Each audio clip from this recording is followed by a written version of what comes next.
This one is Persephone. Okay, she was extremely beautiful and seductive. Oh hell, I wish I could say better things than those, but I'm in such a loss for words that this has to do. This too could be much better, but in all due honesty, I won't glaze up reality just for some sort of romantic, extra colorful account of what really happened. But we met in the most mundane, urban way you can imagine, in a bar, after work, buying her and her friend a drink by the counter. I was with a friend, and he was into the other girl. The one I smiled at and got a smile back from was Persephone. Yes, like the goddess. You know how you get stupid and ridiculous when you're trying to impress some girl just to get into her pants, maybe? Thinking back, I would have thought that her name was kinda cheesy, but at the time, I couldn't care less. She was pretty, and that was enough to get me going. We all skipped to a table, and less than half an hour later we were totally into each other. It's real jackpot, meeting such a gorgeous person who also happens to be smart and funny and enjoying the same things you do. Later that night we went to my apartment, and the usual happened as expected. I called her the next day, and we started to see each other on a frequent basis. A few months into all that, we were officially in a relationship. She had met my friends, family, my parents, and I likewise. This is when this story begins. Persephone was staying in my place more often than ever on that winter. It had nothing to do with the season or the weather. Still, it was worth of notice. Anyway, we shared an interesting routine which worked around myself leaving home to work before her and getting back after. This resulted in her having a bit more time in my place than I had, and sure enough, she began adding her personal touch on things, little by little. It was all about her adding decoration. Persephone was kind enough to buy the first item as some kind of housewarming gift. Surely it was for her more than it was for me. But still it came in a cute little box with a red bow on top, and with her claiming to have bought for me on her way home. She thought my man cave needed a bit of color, and had found the perfect decor to get it all started with. Once I opened the box and pulled its contents outside, I found myself in an intricately carved little statuette. Truly, it was great craftsmanship, very detailed and well designed. It showed colors too, as Persephone had promised, all nicely ingrained little encrusted beads made of some sort of crystal or resin. I didn't have enough knowledge to tell the difference. The figurine was a tall, lean woman. The beads flowed along the line of her dress and also adorned some sort of crown or tiara donned upon her forehead. Fully dressed, she also had flowers in a tapestry around her ankles, almost softly covering her feet. Seconds into admiring the knick-knack, Persephone took it from my hands, and while explaining it was a statue of her homonym goddess, she decided its location on the shelving of the living room's TV, right next to the stereo. Given that the statue was of the Greek goddess whom her mother borrowed the name from, one would expect to witness a little bit more fondness between object and person, some sort of emotional attachment or even a closer care for it. But once it was set there, it stayed, never to be moved, replaced or touched, except of course by the cleaning lady. Persephone herself never really interacted with the statuette, being around it as anyone would be around a simple, straightforward flea market trinket. The object itself didn't really strike up anything special. It was rarely noticed by visitors, except some of my male friends who used it as comic relief. My May cave was being tainted by the flowery interventions of my jailer companion. The trophy for losing the single-player's game had been given, and other antics of the kind. But the little goddess was only the start of a great campaign. Soon enough my girlfriend began bringing more things to the apartment. Second in line was a crystal wind chime which she hung beside the entrance door so it would sound every time someone opened it, and it would do so with special violence if the window across was open too. It was actually really nice. Even my mother complimented the choice and its selected positioning. It had also been a gift where she followed the same little ritual of giving it to me in a box and placing it herself after I got it open. Then the gift stopped and the stuff started just to be there at night after I got home from work. The first one of these was some sort of star made by wires and framing a candle holder for 3. It was crude, somewhat a departure in style if compared to the statue and the wind chime, but I didn't mind. She placed it atop a corner table I had at the dining room, and this made it attract little attention. The time between each new intervention was also getting shorter. The wind chime came a few weeks after the goddess, and the star frame only within 2 days from the chime. Soon, Persephone was bringing something new every other day, and to be honest, I started to feel a bit uneasy with her choices.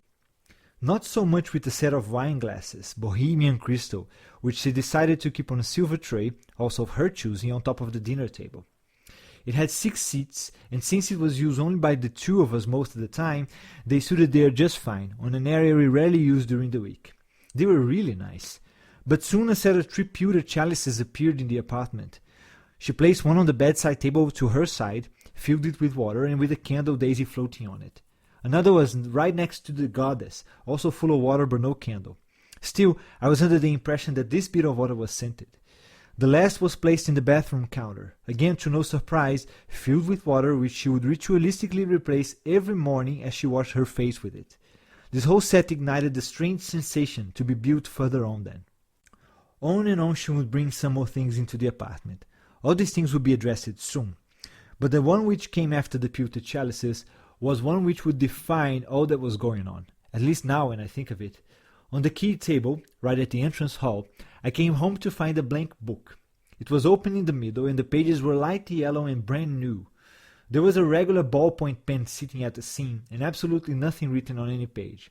I checked, and as soon as I did so, I asked Persephone about it. She dismissively replied, thinking it was a good idea to have a book for dropping notes for one another when leaving the apartment.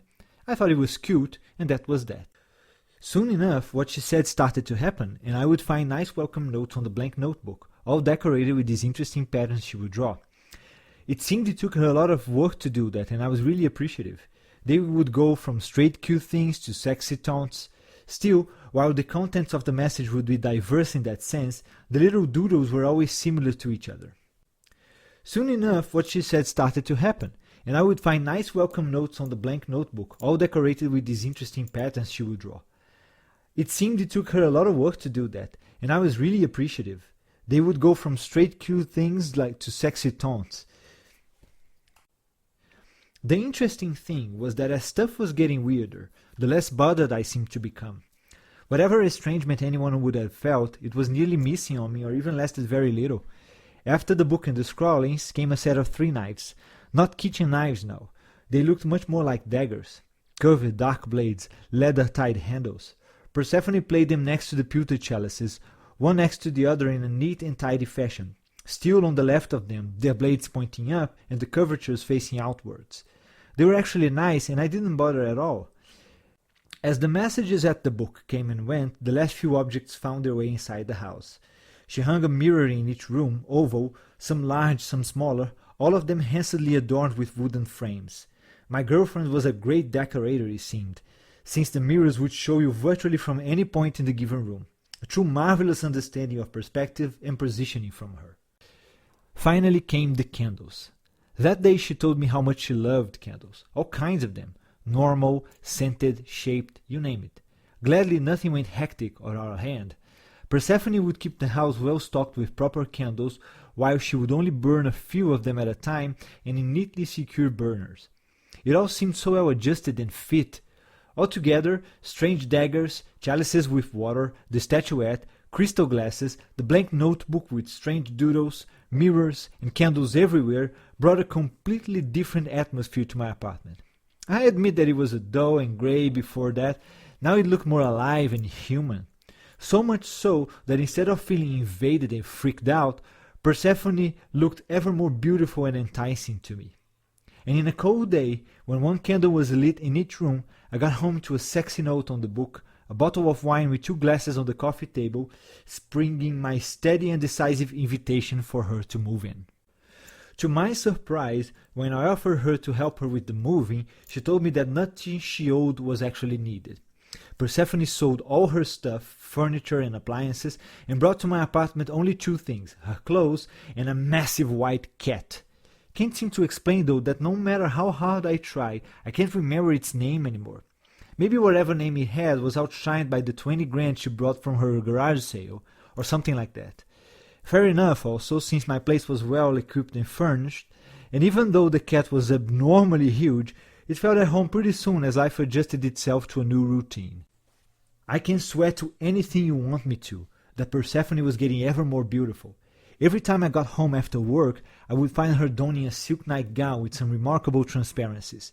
She would be drinking wine from one of her crystal glasses and cooking some delicious things, wafting off a magnificent smell all the way to the elevator hall.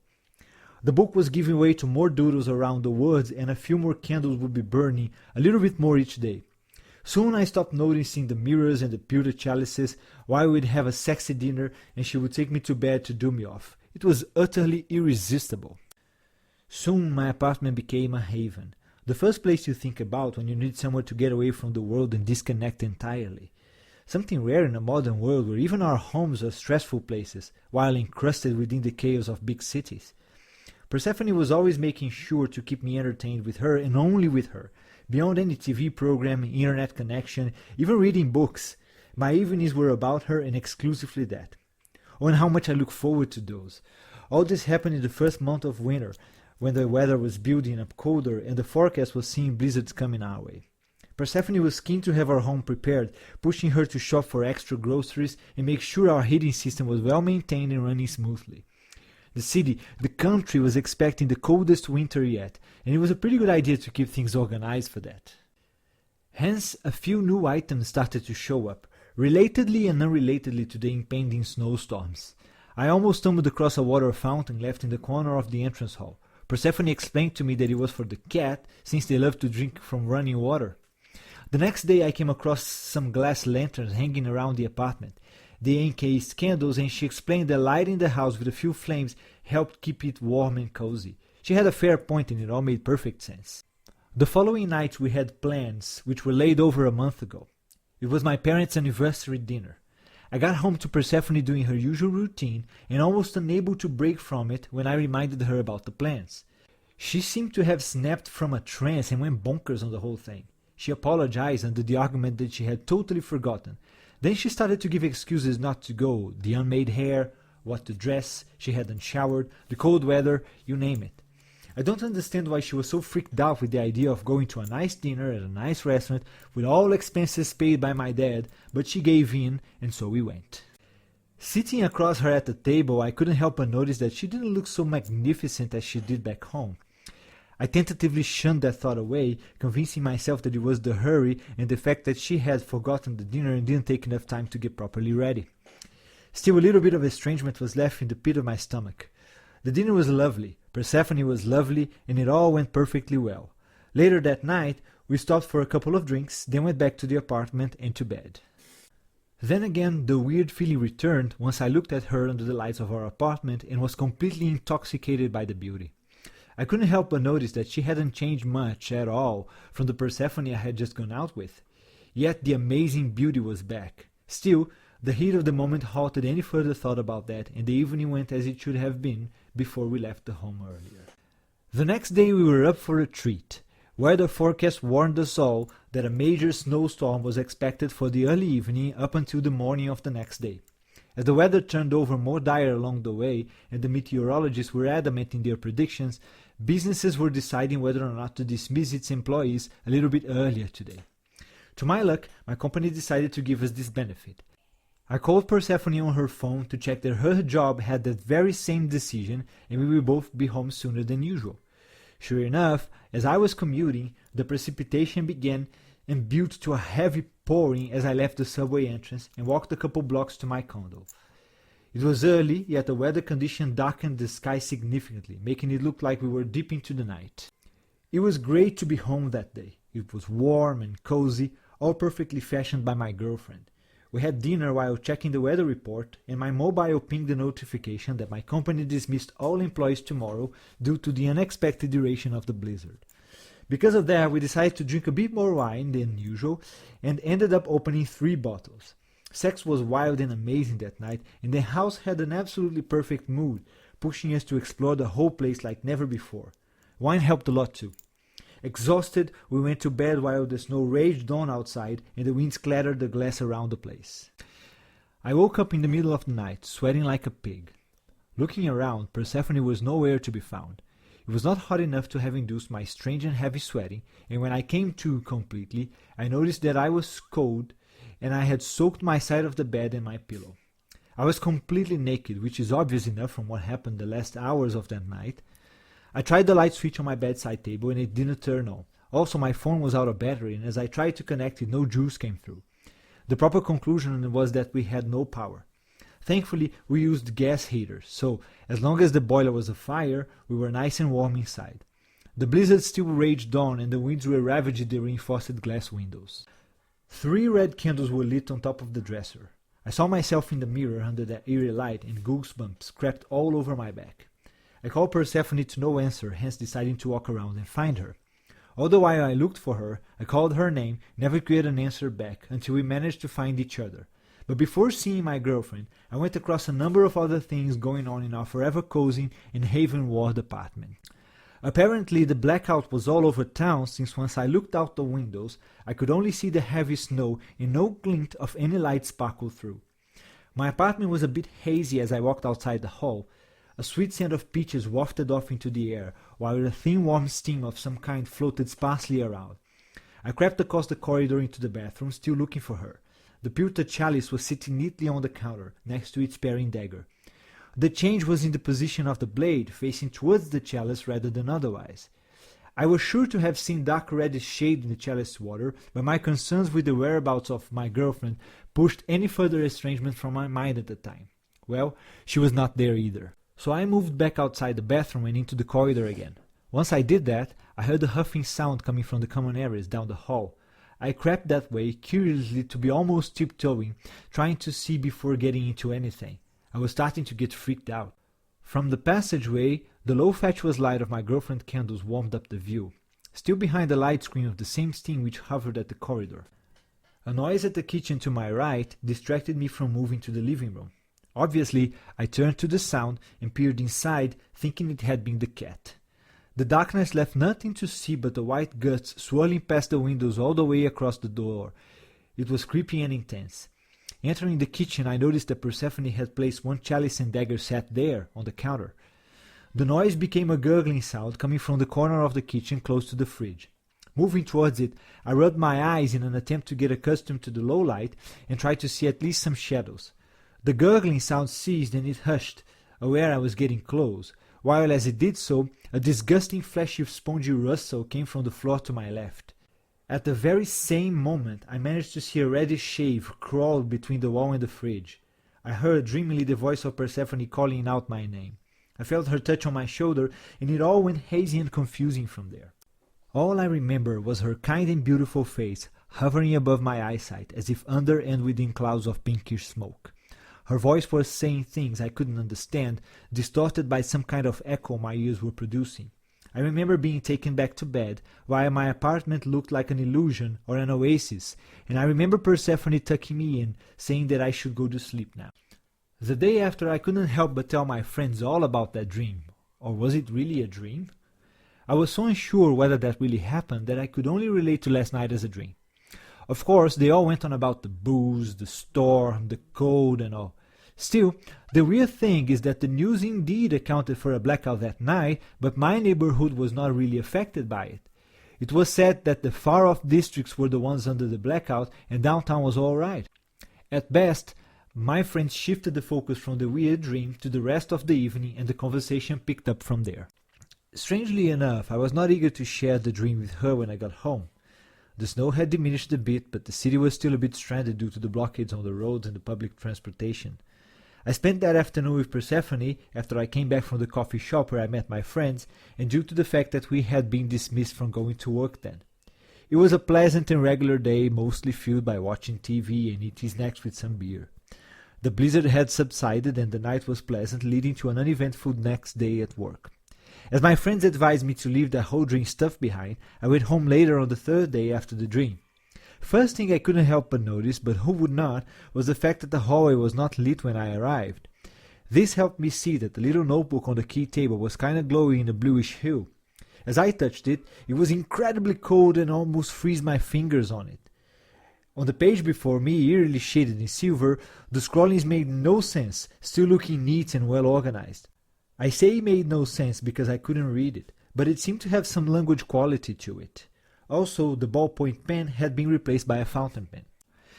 I called to Persephone and she replied right away from the kitchen. As usual, she was cooking dinner dressed in a transparent gown and sipping on some red wine, and she called me over. I stepped on through the hall, forgetting the icy book behind, to find my apartment teeming with real-life plants and flowers. I can't say it looked like a jungle, it hadn't reached that point, but it truly was a departure from the stale lifeless urban decor we usually had. The most interesting thing, and I swear to God this is how it felt, was that they all seemed exceedingly alive and natural. The windows were closed due to the very cold weather outside, but the plants seemed to be swaying slightly as if under a very soft breeze. There was a faint, almost imperceptible forestry scent, hard to explain. She was overly sexy that night, and once I entered the kitchen, instead of sensing the scent of whatever she was cooking, I could swear that the same peachy smell from the dream night was wafting in the air. That did not bother me then, so I moved inside and the routine evening of every day broke on. Once again I woke up in the middle of the night. I was naked like last time, but I wasn't sweating. I tried for the lamp next to me and it did light up, flickering violently, but still it worked. Persephone was sleeping next to me. She looked peaceful and quiet. Even her breathing seemed low and easy. I heard the sound coming from outside, and as I looked across the windows to check the source, the weirdest thing just happened. It was raining. Yes, water falling from the sky in the middle of a harsh, cold winter, only 2 days after a major blizzard storm having hit the city. At the very least, you would expect snow, not heavy rain, drumming across the windows as if we were in summer. As the lamp went ever more flickery, I noticed a passing yellowish light going across the gap under the bedroom door. Nothing stopped me from going outside to check it out, I regret to tell. The hallway was once again filled with a pinkish steam, and the peachy smell was ever stronger. This time the plants gave me an ever creepier feel to the apartment as they swayed lightly to no wind, huffing above the sound of the rain. I heard a faint music-like sound coming from the living room. It had a tribal feel, with low drums and shakers, pointing the time to a tensely melancholic string instrument of some kind. Staring across the hall towards the living room and trying to see through the steam, I saw the faint red dot of the on indicator from the stereo. In a trance, and ignoring while still noticing the gurgling sound from the kitchen, I went straight towards the living room, only to find myself back at the start of the hallway. Confused, I looked around, perhaps trying to find whatever had yanked me and pulled me back. This obviously had no result. There was nothing to see. This time, though, the hallway was dark, and the plants were all still as rocks. The peachy smell was still aloft, and the music played in a slight faster tempo. Fighting against the smog, I tried to reach the living room once again. A brief second of a glimpse into the room, I managed to see a bag-like mass hanging from the ceiling. Once again, seeing myself at the start of the hallway, I could not fathom what that. The third time through the hall, the peachy smell was gone and the darkness was intense.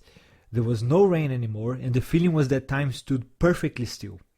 Then I felt the acrid scent of vegetable putrefaction, and saw that the flowers and plants which Persephone had spread all across the apartment were shriveled and dead. The music played frantically, with the drums heaving a doom-like beat of cacophonous intensity, sort of designed to break one's spirit. This time I managed my way all across the hall. The gurgling sound seemed to be observing me from the kitchen counter. I solemnly ignored. Once reaching the living room, some crackling sound distracted me from the left side, and as I looked towards it, I saw that the notebook on the key table was raging a fire. Startled and paralyzed by confusion, I realized that the music played with the stereo off. The darkness was broken only by the fire on the book, casting eerie shadows on the opposite wall and smoking the place up. For some strange reason, the smoke detectors did not work. The last thing I remember was seeing Persephone naked in front of a massive chrysalis hanging in the middle of the living room. Once she noticed me there, she stared back worried and flayed her arms around me. I remember getting hard and waking up next morning as if nothing had happened. That dream freaked me out so much that this time I did not dare tell my friends about it. Everything on it was weird beyond just feeling odd about it. It had been truly unsettling and unnerving. The image of that bizarre cocoon hanging in my living room was terrifying, and it kept coming back to me that whole day. I did my best to not let people notice anything wrong. Since nobody asked, I believe I was successful. The following couple of days went uneventful. I also did not tell Persephone about the dream of last night, so nothing new took place along those days. My mind was so confused to only notice that the book was intact and pristine on the key table the second night after the second dream. The plants were all fine too, no chrysalis on the living room as well, but the peachy smell lingered strongly still. Another 3 days after the second dream, I went home to find the notebook on the key table looking ancient. The pages were all dark yellow and full of bookworm holes, some still being freshly made.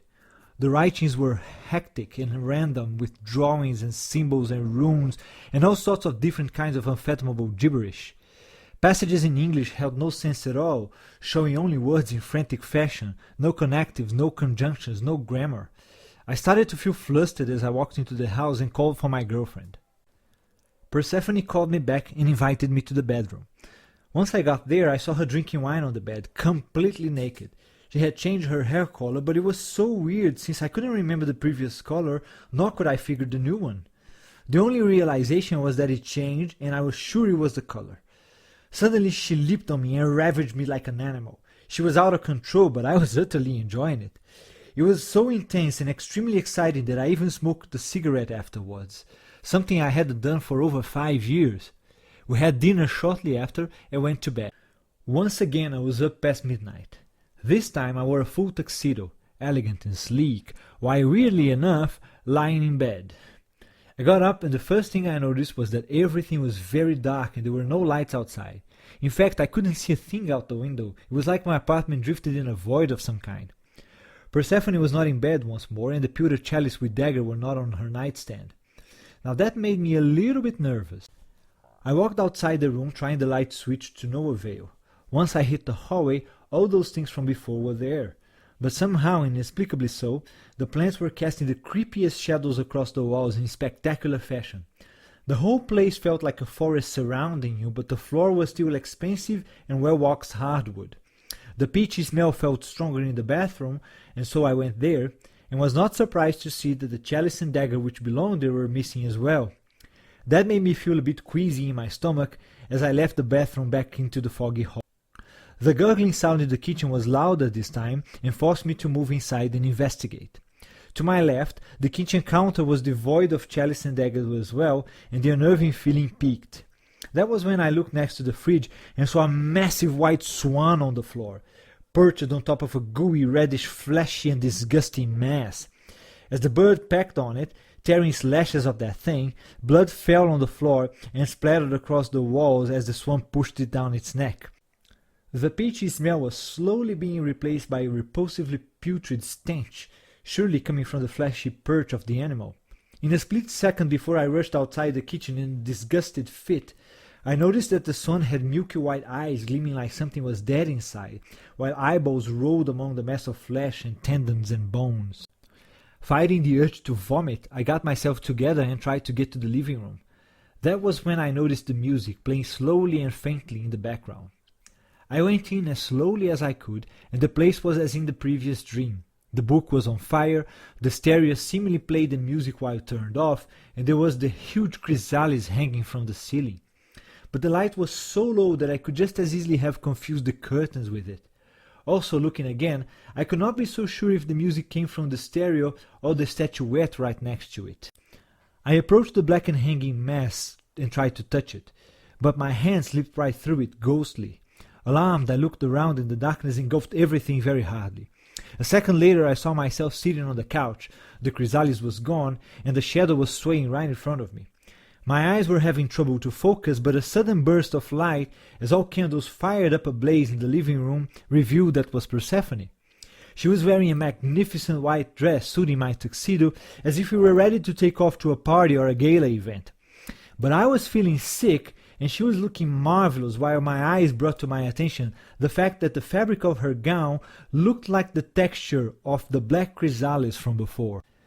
Then I noticed a big bronze medallion hanging from her neck, and also that she was holding on to the notebook, now frail and falling apart as she fumbled through the pages. Large chunks of paper fell from it, but cindered on fire before hitting the carpet. I was mesmerized by her beauty, and just as I tried to reach out to her, I saw a gushing red stain pouring at the front of her dress from between her legs and ruining her long skirt completely. I flinched, and the nausea hit me like a punch in the face as I cringed and fought yet again the urge to puke. Feelings started to mix heavily as I noticed the intense transparency of her top and saw her beautiful perky breast beneath the dress. Arousement mixed with profound terror and disgust. When she stared at me, it seemed she looked right through as if I was not there. I got utterly distressed with that and fought against my revulsion to try and touch her again. Her eyes pierced through my hands, and her left hand lunged quickly towards my forehead, touching me on it with the thumb. That locked me on her grasp completely as my body stilled in a spectacular way. My feet lifted off the ground and she began to move me across the room. Suddenly, my eyes fell downwards and the floor opened up into a pit of darkness with walls licked by fire and screams of desperation and distress oozing from the depths. Persephone guided me all the way back to the bedroom. To my complete despair, I saw my naked body lying in bed, hairless and marked by 100 scribbles mirroring the hectic mess of the notebook as once back on the key table. My extremities were frozen blue, and a perfectly circular hole in my chest was crackling with fire. My body held one pewter chalice in each hand, filled with a black, nasty and nauseating liquid, while the third chalice was where my head should have been, this time filled with a dense red liquid which could only be blood. I tried to set myself free as strongly as I could, but none of my muscles and nerves were responding. She noticed that, but only responded with her beautiful smile. That's when I noticed the daggers pitched threefold across my neck bones, middle, left, and right. Persephone told me not to worry. Everything would be fine and that we'd be together forever. My spirit would be a part of her. But the only thing I felt was dread, desperation, imprisonment, and death. Especially when the swan suddenly entered the room, and I realized that it had been hitting my head all along.